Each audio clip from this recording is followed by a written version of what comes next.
RSS देश में एक ऐसा संगठन है जो सिर्फ लड़ाई लगवाता है, देश में आग लगवाता मतलब कैसे, कौन सा योगदान आरएसएस का रहा है?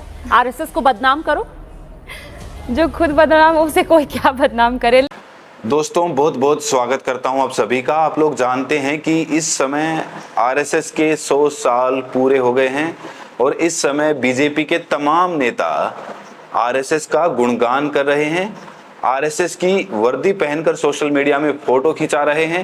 हर कोई धड़ाधड़ आरएसएस की सदस्यता ले रहा है और सोशल मीडिया पर अपनी फोटो डाल रहा है और बता रहा है कि मैं भी स्वयंसेवक हूं और खुलकर बोल रहा है कि मैं भी एक संघी हूं।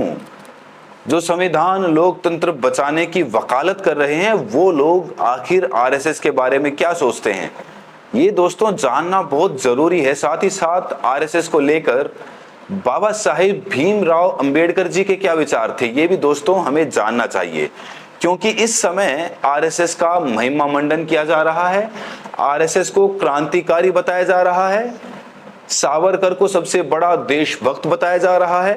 तो आरएसएस कितना बड़ा देशभक्त है, ये जानने के लिए दोस्तों आपको ये वीडियो अंत तक देखना पड़ेगा, जिससे आपको प्रोपेगेंडा और सच्चाई में फर्क पता चल सके। और इस समय एक बड़ी अपडेट दोस्तों, टीवी मीडिया में भी आरएसएस का गुणगान शुरू हो गया है, लेकिन जो लोग आरएसएस को नहीं पसंद करते हैं, उसकी आइडियोलॉजी से इत्तेफाक नहीं रखते हैं, वो आरएसएस की खुलकर आलोचना कर रहे हैं, वो भी तथ्यों के साथ। इस समय प्रियंका भारती, जो कि स्कॉलर के साथ साथ प्रवक्ता भी हैं, काफी तेज तर्रार प्रवक्ता मानी जाती हैं, उन्होंने आरएसएस को लेकर एक बहुत बड़ा बयान दिया। उनसे जब पूछा गया कि आप आरएसएस को क्यों बदनाम करती हैं, तो उन्होंने कहा जो पहले से बदनाम है उसे क्या बदनाम करना। देखिए प्रियंका भारती का ये वीडियो बहुत ज्यादा सोशल मीडिया पर वायरल है। आरएसएस को बदनाम करो, जो खुद बदनाम हो उसे कोई क्या बदनाम करे। लेकिन ये संगठन उसी लायक है। 52 साल तक तिरंगा नहीं फहराया, तिरंगे से बड़ी दिक्कत है इसलिए माथे पर तिरंगा सजा करके आई हूँ, और अशोक चक्र से दिक्कत है उसको दिल में बिठा करके आई हूँ।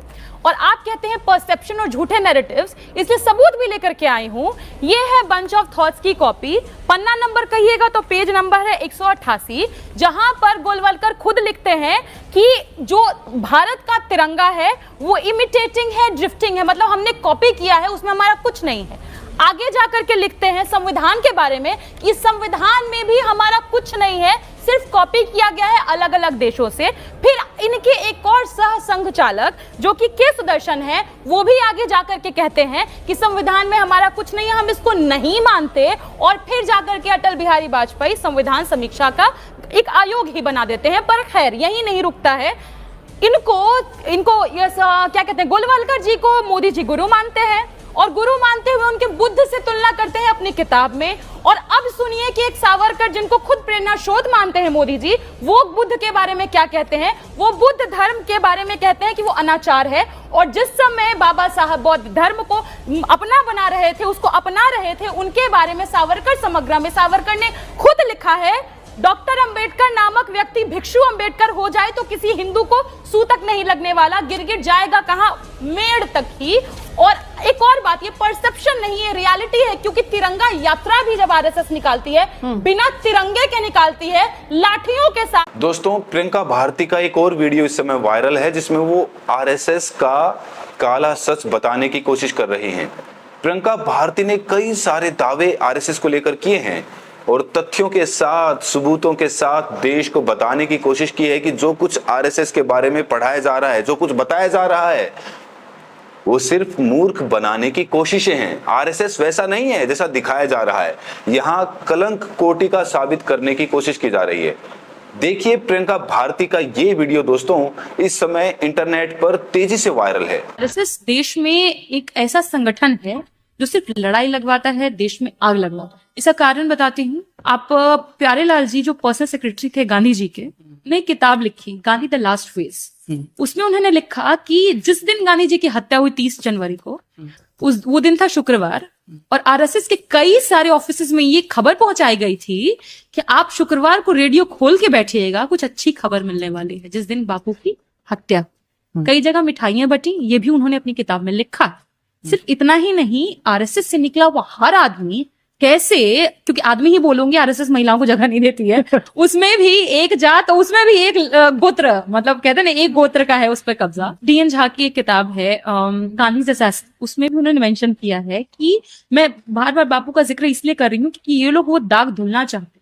ये कहते हैं कि गोडसे उनके संगठन से नहीं जुड़ा था, जबकि गोडसे को जब पकड़ा गया तो पुलिस को जो उसने अपना बयान दिया, बयान में बोला कि मैं आरएसएस और हिंदू महासभा दोनों के लिए एक साथ काम कर रहा था। प्रियंका भारती का जिक्र हो और कंचना यादव का जिक्र ना हो, ऐसा कैसे हो सकता है? प्रियंका भारती जहां आरएसएस का कच्चा चिट्ठा खोलने की कोशिशें कर रही हैं, तो वहीं पर कंचना यादव का वीडियो भी सोशल मीडिया पर तेजी से वायरल हो रहा है और वो भी इस समय आरएसएस की जबरदस्त तरीके से आलोचना कर रही हैं।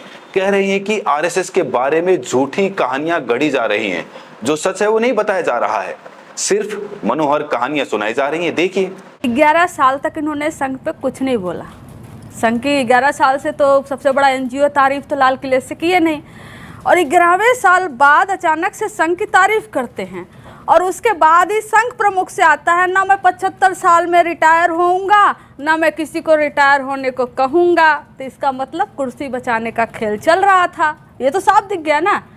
संघ प्रमुख इसके पहले क्या बोल रहे थे कि मैं अभी रिटायर होने का समय आ गया है, मेरा 75 साल होने वाला है, तो वो तो संदेश किसी और को दे रहे थे।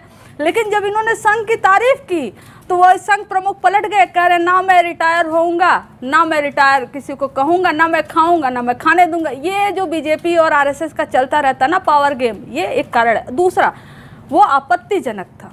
देश की आज़ादी का दिन था, हम लोग मना रहे थे, और आप ऐसे ऑर्गेनाइजेशन को जो गांधी जी की हत्या करने तक में शामिल हो, आप उसको देश का सबसे बड़ा एनजीओ बनाकर लाल किले से बोल रहे हो।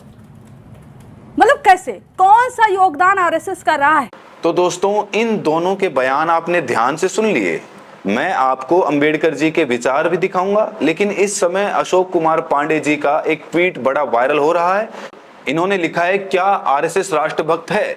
इस सवाल का जवाब देने की कोशिश की है मशहूर इतिहासकार अशोक कुमार पांडे, जो कश्मीर नामा के लेखक हैं और संविधान लोकतंत्र की अक्सर वकालत करते रहे हैं। इन्होंने लिखा है कि क्या आरएसएस राष्ट्रभक्त है? तो इस सवाल के जवाब में इन्होंने लिखा है, हाँ, लेकिन उसका राष्ट्र अलग है।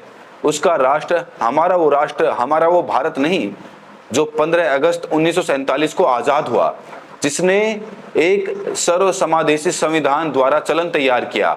उसकी राष्ट्र की कल्पना अलग है। वो आधुनिकता के खिलाफ एक पुरातन पंथी धर्म आधारित राष्ट्र को कल्पना करता है, जिसमें समाज के सामाजिक और आर्थिक रूप से अगड़े हिस्से के प्रभुत्व को बनाए रखता है।